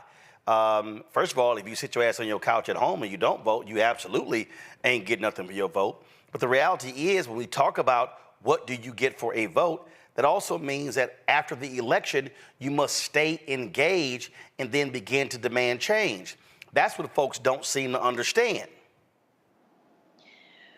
Ooh, that is definitely one part of it. And I think it's not so much that, well, no, I think it's very accurate that they don't want to understand it because the information is out there. And I think this points to a larger problem. So on the Republican side, you don't have a coalition that's going to hold them accountable for anything. It really is a cult mentality. It really is whatever the dictator, whatever the king says, then that must be true. And then you have a lot of sycophants to go out there and be surrogates and to forcefully push these narratives through. And, you know, part of the conversation you were having with Jermaine, which I thought was very kind of you and very diplomatic, the first part of that video, he was parroting, he may not want to admit it or not, but he was parroting a Republican talking point. And why was he doing that? Because they are very forceful in the way that they say things, in a way that you're like, oh, that's a very good point, and completely distract you from reality, right? So we've had this conversation many times about how Republicans, their forceful and aggressive way of messaging has a way of penetrating through all the noise. And I'll just say one last time, this is something where the content creators, where they cut through that noise. They absolutely do. You do it, Roland. Reese does it. Clay Kane, Karen, there are some folks out there who are doing it, but the aggressiveness is what the people are asking for. When a Democratic surrogate says, no, this is actually the truth, they don't want that person saying that to be sitting there all prim and proper and should I say demure. They want somebody, like you said, that's going to dig in that behind. They're going to keep that foot on your neck and not relent. That is what the people want. So in terms of people not wanting to understand, you're absolutely right. But the moment they are entertained, you best believe they are going to sit up and listen. So if that's the game we have to play, guess what? Checkmate. Larry, I've gone at it with more people on social media, and you'll sit here and you're knock down their lies, and they try to throw out more BS. And listen, this is real simple. If you want to vote for Donald Trump, knock yourself out. But the reality is this here. He is a sexual assaulter. He is a liar. He is a narcissist. He is an insurrectionist. He is someone who kept stolen documents that were classified. He is somebody that inflated the property of the assets of his property. He is somebody who led a fake university. He is somebody who led a fraudulent foundation. All those things are true. Yeah, that's all accurate. And so, Roland, I'm just going to keep it real as it comes to people putting this misinformation out, and VP Harris and former President Trump. For people I see on social media who are posting nonsense, I'm coming for that neck. There's no time for games right now. And, you know, so, Roland, the other thing is I want to kind of echo what Nola said about your conversation with Jermaine. And listen, I give you a lot of credit because you certainly educated him, but he deserved to get cooked. And because I think that what's happening is, in terms of, once again, we had a decision about misinformation, and particularly as it relates to Black men, what I'm seeing disproportionately is I'm seeing brothers, as Nola said, echoing these talking points that have nothing to do with making sure we continue to make sure that Black people have the political, social, economic resources to be successful. So we have to, and we're going to have to continue to critique individuals who are putting information out there with large platforms. I think this is the really big difference between the past and today. And the people may have posed questions, but when you pose them to 500,000, million, 2 million people, that could make a difference in the election, literally, in a couple of months. So I implore anyone who's watching this, Roland, I know a lot of people who are actors, et cetera, who are watching this show. If you have questions, like if you in ATL, go to the House, Spelman, Clark, Atlanta, and speak to a political scientist or a history professor or somebody. Don't post things on social media that may be inaccurate and may prevent someone from registering to vote or voting if they're registered to vote, because we cannot afford it. But Roland, shout out to you once again to kind of coming together given an opportunity, a platform to discuss these issues. But we don't have time to be putting any information out there that might be destructive. And here's also what's interesting. Jermaine also had posted, that this video here was his most least viewed video. So it also goes to show you about how political content is being suppressed on the platforms, but it also goes to show you how folk will quickly look at mess, look at gossip, look at entertainment, before they look at factual information. And so, I mean, that's just what we're dealing with, and we just have to understand, what's going on here and recognize it. And so people need to understand why we have to give legitimate, truthful information. And again, if I'm debating somebody, and if you say, I don't care, I'm voting for Trump, that's fine. But I'm going to give all of the factual, relevant information about how much of a thug he is and how awful he was in the Oval Office.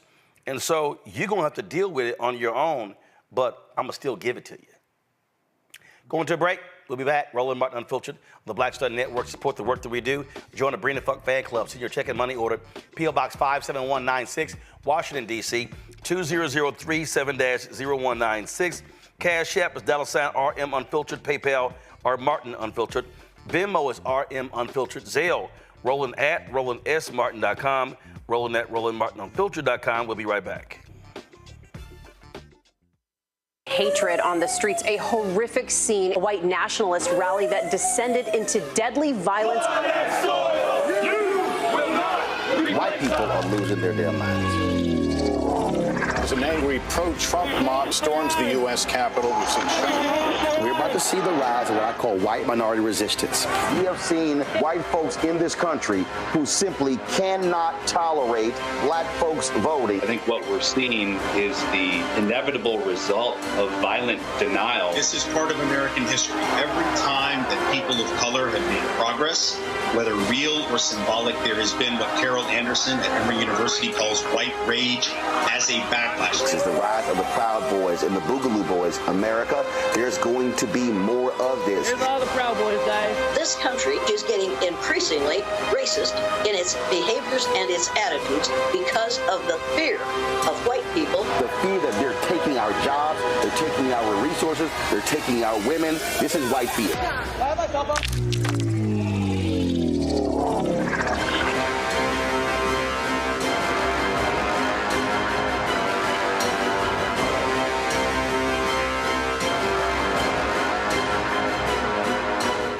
I am Tommy Davidson. I play Oscar on Proud Family, Louder and Prouder. Right now, I'm rolling with Roland Martin, unfiltered, uncut, unplugged, and undamn believable. You hear me?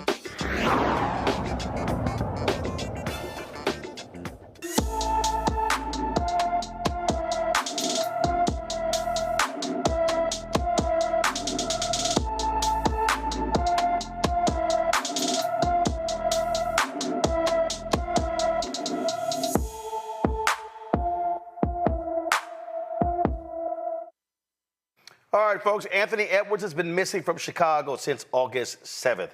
The 13-year-old is 5 feet 5 inches tall, weighs 115 pounds with black hair and brown eyes. Anyone with information about Anthony Edwards should call the Chicago Police Department at 312-745-5020, 312-745-5020. The nation's oldest civil rights organization, Latino civil rights organization, LULAC, is demanding a Department of Justice investigation into raids in Texas targeting Latinos. That's right.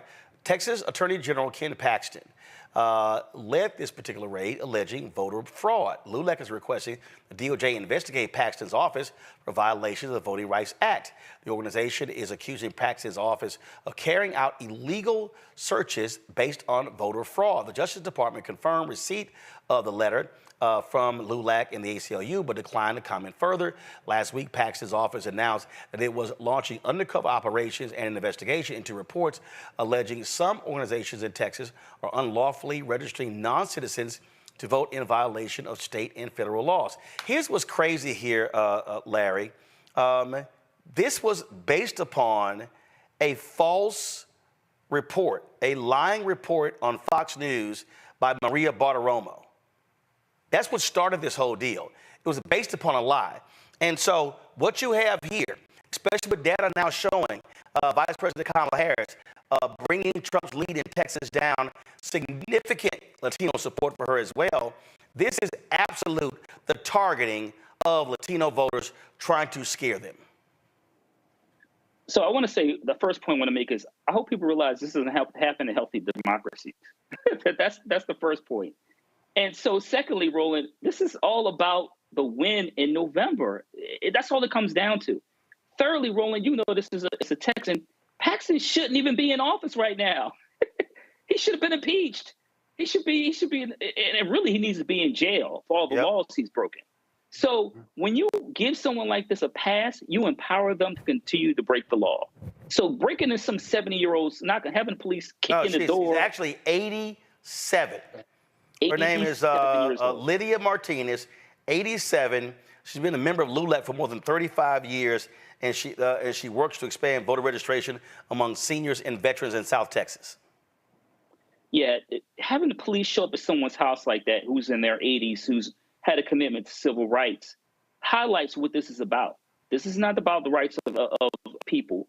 And we know in terms of, Texas trying to prosecute women for, making choices about their bodies.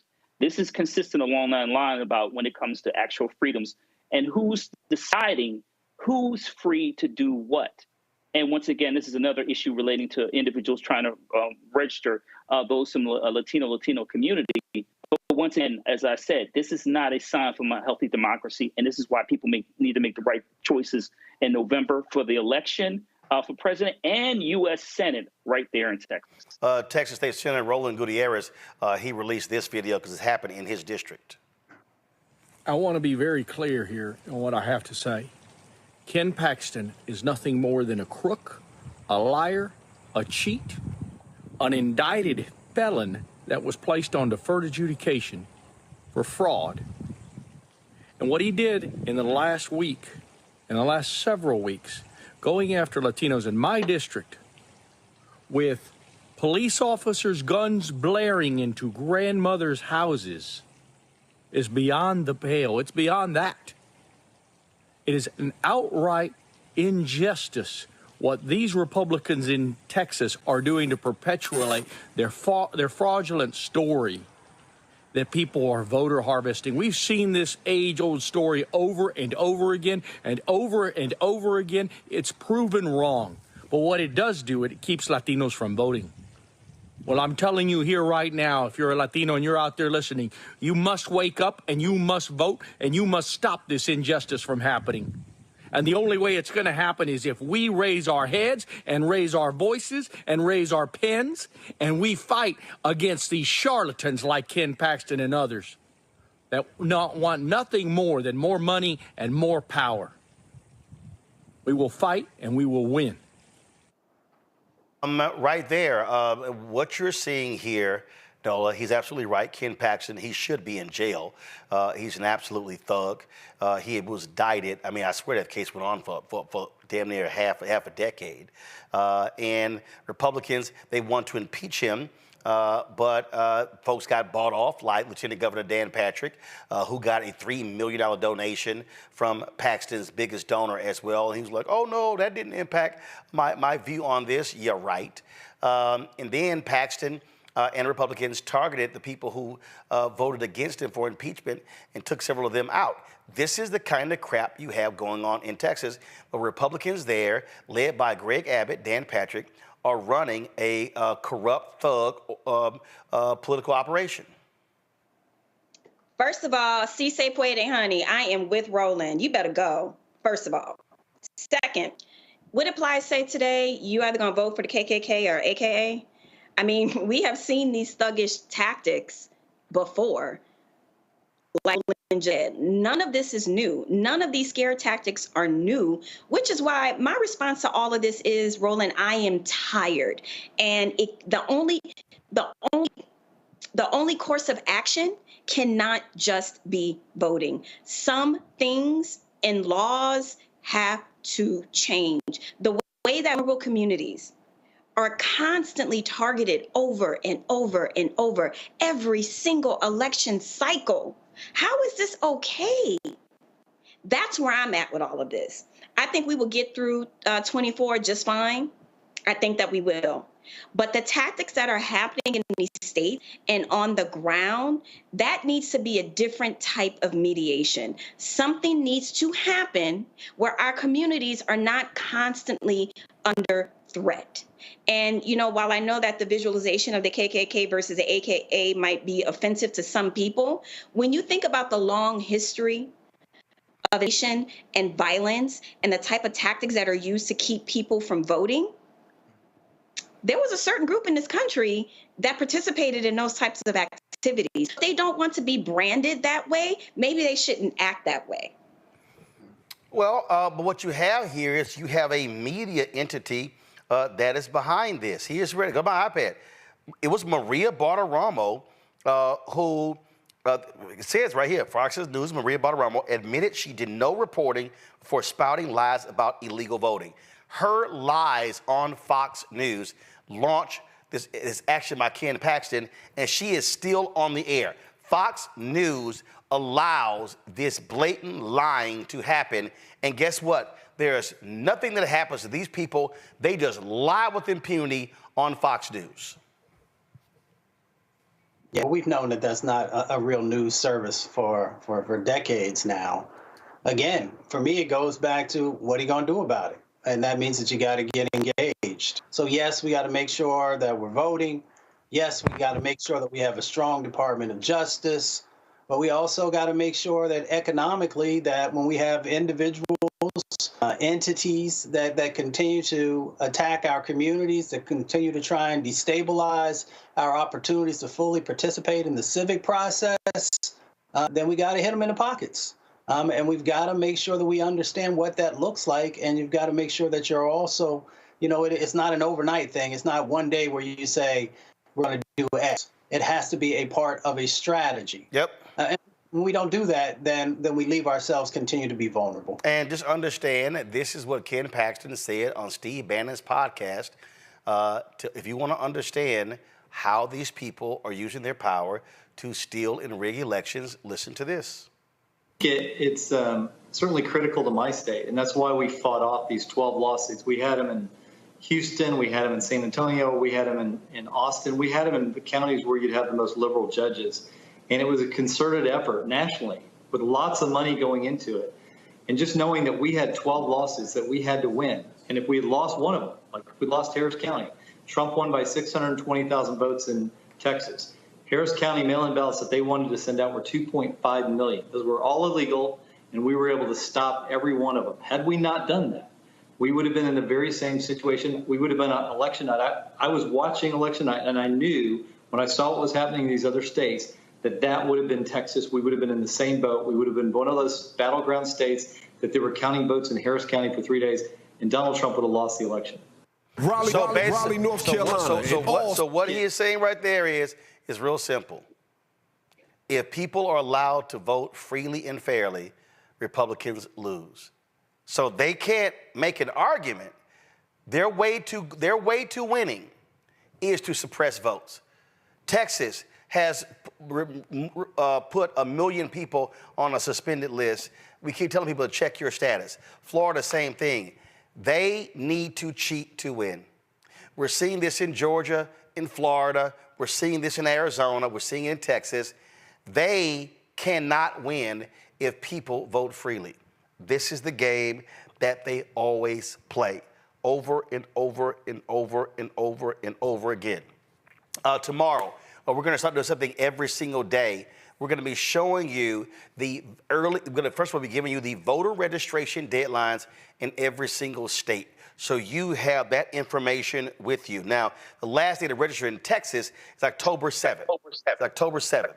So we're going to be giving you voter registration deadlines, telling you when early voting starts, all of that important information so you can be fully armed. Let me thank Larry, Nola, and Mustafa for being on today's show. Y'all see me rocking my shirt, Vote Like Your Ancestors Died For It. Again, y'all, we see what they're doing. They do not want as many of us to vote as possible. And black people, we cannot be sitting on the sidelines. We cannot be sitting on the couch. We cannot be offering excuses and making excuses. No, yeah, I'm not going to vote. Because you know what? the other person, they're going to vote. And if you're one of those people and you say, oh, you want police reform, understand Donald Trump has said he is going to give cops 100% immunity. That former cop who shot the Air Force senior airman in Florida, still sitting in jail because the judge like, nah, you're not getting out after he was charged with manslaughter. Again, a cop like that, Trump is like, yeah, you're good. The cop who killed Sonia Massey, yep, you're good. So y'all go ahead and play around if you want to. Play around with civil rights if you want to. Play around with redlining if you want to. But I'm telling y'all, this is real. Project 2025, real. This is no joke. And I don't care what Waka Flocka got to say. I don't care what MIA or any of these other so-called rappers got to say. They don't mean jack. Because you know what? They got money. They ain't going to be impacted. But when you look at bread and butter issues that impact our community, I'm telling you right now, this election, it's for the whole ballgame. And not just president. U.S. Senate races, congressional House races, gubernatorial races, state representatives, state senators, county commissioners, city council, school board, DAs, district judges, municipal judges, everybody's on the ballot. And I'm telling you right now, we cannot play games when it comes to voting. And I'm not saying vote is the be-all to end all, but it is a part of the process, and you better be engaged. Folks, that is it. I will see y'all tomorrow right here, Roland Martin Unfiltered on the Black Star Network. Tomorrow also, second hour, tomorrow's show, we will be live with the Win with Black Men call. So that's happening tomorrow as well. We got a huge call tomorrow. It'll be our largest since we met about a month ago. And so that's going to be in the second hour of tomorrow's show. So be sure to check that out. If you're a brother, go to winwithblackmen.org to register for tomorrow's call. We really want you to do that. Again, folks, support us in what we do. Your contributions are huge. I cannot tell you. I mean, we fight the battle every single day for advertising money, political money, all of that. Well, I see these ads running on all these other networks. You don't see them here, so we're fighting the battle every single day. So your dollars really play a huge part. We want to be on the road in the battleground states. We want to go to Florida. We want to go to Georgia. We want to go to North Carolina. We want to go to Michigan, go to Pennsylvania. But it requires your support. So please, again, assist us. Send your check and money order to P.O. Box 57196, Washington, D.C., 20037-0196. Cash App is $RM Unfiltered. PayPal, R Martin Unfiltered. Venmo, RM Unfiltered. Zelle, Roland at RolandSMartin.com. Roland at RolandMartinUnfiltered.com. Download the Black Star Network app, Apple phone, Android phone, Apple TV, Android TV, Roku, Amazon Fire TV, Xbox One, Samsung Smart TV. Be sure to get a copy of my book, White Fear, How the Browning of America is Making White Folks Lose Their Minds. Available bookstores nationwide, Ben Bella Books, Amazon, Barnes & Noble, IndieBound, Bookshop, Chapters, Books A Million, Target. Download the audio version on Audible. Folks, I will see you tomorrow. Holla! Folks, Black Star Network is here. Hold no punches! I'm real revolutionary right now. Support this man, Black Media. He makes sure that our stories are told. Thank you for being the voice of Black America, Roland. Stay black. I love y'all. All momentum we have now, we have to keep this going. The video looks phenomenal. See, there's a difference between Black Star Network and Black-owned media and something like CNN. You can't be Black-owned media and be scared. It's time to be smart. Bring your eyeballs home. You dig?